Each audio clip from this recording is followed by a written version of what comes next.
Hello everyone, welcome back to my channel. আজকে তোমাদের দেখাবো হেলদি ওয়েতে ওটস কুকিজ করা। এটা তোমরাও করে নিতে পারবে বাড়িতে। তো ফার্স্টেই আমি একটা বোলের মধ্যে হাফ কাপ আনসল্টেড বাটার দিলাম। আনসল্টেড বাটার তোমরা যে কোনো দোকানে পেয়ে যাবে তোমাদের আশেপাশের। তারপর আমি ব্রাউন সুগার দিলাম, এটাও হাফ কাপ। আমি স্ক্রিনে মেনশন করে দেবো। যদি তোমাদের কাছে জ্যাগরি পাউডার থাকে তাহলে খুব ভালো, তাহলে ওটা দিও। আমার কাছে ছিল না বলে আমি ব্রাউন সুগার এখানে অ্যাড করেছি। তারপরে এটাকে একটু মিক্স করে আমি এখানে 1 কাপ আটা দিয়ে দেবো আর 1 কাপ ওটস দিয়ে দেবো। এটা কিন্তু একটু ড্রাই রোস্ট করে নিয়েছি আমি ওটসটাকে।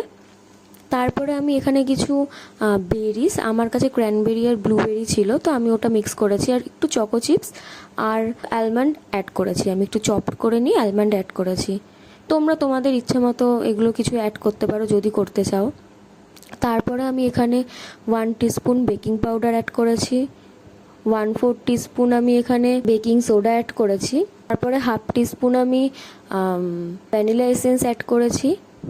এই সব জিনিসগুলো অ্যাড হয়ে গেলে এখানে আমি মিল্ক দেব, লিকুইড মিল্ক 1 টেবিল স্পুন। এখানে মোটামুটি আমি 4 টেবিল স্পুন মতো অ্যাড করেছি।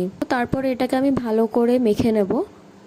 তারপরে একটু এটাকে রেস্টে ছেড়ে দিয়ে তোমরা এটাকে নিজের মতো শেপ দিতে পারো, মানে তোমরা রাউন্ডও দিতে পারো, আমার মতোও দিতে পারো, এভাবে কেটে কেটে স্কোয়ার শেপের তোমরা তোমাদের ইচ্ছে মতো দিতে পারো।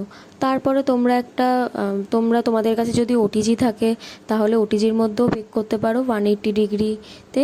আর এটা সবাই জানো যে কুকিজ কিন্তু ফার্স্টে গরম অবস্থায় খুব সফট থাকে, তারপরে সেটা আস্তে আস্তে একটু শক্ত হয়, ক্রিস্পি হয়। তো এইভাবে করে দেখো, আশা করি সবার খুব ভালো লাগবে। আর কেউ যদি ট্রাই করো তাহলে কিন্তু আমাকে অবশ্যই জানাতে ভুলবে না। আজকের মতো টাটা।